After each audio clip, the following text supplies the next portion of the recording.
போதைக்கு அடிமையாக இருக்கக்கூடியவங்க. ஸோ அந்த விஷயத்தை நான் விட்டுறணும்னு நினைக்கிறேன், நான் விட முடியல. அதை மறக்கணும்னு நினைக்கிறேன், மறக்க முடியல. இது இல்லாமல் இருந்தால் என் லைஃப் நல்லாயிருக்கும் அப்படின்னு நினைக்கிறவங்க உண்டு.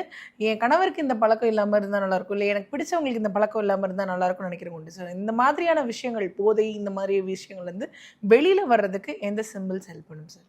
பொதுவாகவே இந்த மாதிரி இது இன்னைக்கு வந்து ரொம்ப நார்மல் ஆகிப்போச்சு நிறைய பேருக்கு இந்த பழக்கத்துக்கு. அது ஏதோ ஒரு சோஷியல் அந்த மாதிரி ஒரு கட்டத்துக்கு வந்தாச்சு எல்லாரும். சரி, அது அவங்களோட மனசாட்சிக்கு உட்பட்டது. இதை கொஞ்சம் குறைக்கிறதுக்கு நான் முயற்சி பண்ணலாமா? ஏன்னா அதுலேருந்து சில பேர் வெளியில் வரணும்னு நினைப்பாங்க, பட் அவங்க உடம்பு ஒத்துழைக்காது, அது அந்த மனசு வந்து ஏற்றுக்காது, விடுறதுக்கு அவ்வளோ சீக்கிரத்தில் ஏற்றுக்காது.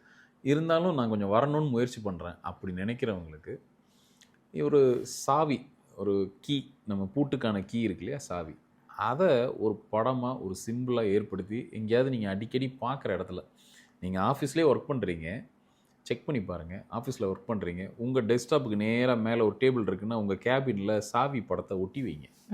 சாவியே பாருங்கள், இல்லையே சாவி படத்தை ஒட்டி வச்சுருங்க.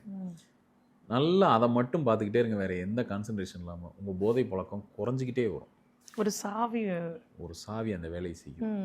அதை குறிப்பாக உங்கள் ரைட் பிரெயினில் ஸ்டோர் பண்ணிக்கிட்டே வந்தீங்கன்னா நிச்சயமாக என்ன பண்ணுன்னா, உங்களுக்கே தெரியும், ஒரு 6 மாதம் 1 வருஷம் இடைவேளைக்கு அப்புறம் பெருமளவில் குறைச்சிருப்பீங்க. குறிப்பாக ஒரு 365 டேஸ்க்குள்ளே பெருமளவில் உங்களோட போதை பழக்கத்தை குறைச்சிருப்பீங்க. அதுக்கப்புறம் ஒரு கட்டத்துக்கு மேலே இது எதுக்கு வேண்டாம் அப்படிங்கிற ஒரு ஸ்டேஜுக்கு நீங்களே வந்துடுவீங்க. பட் இது ஒரு ப்ராசஸாக நடக்கும்.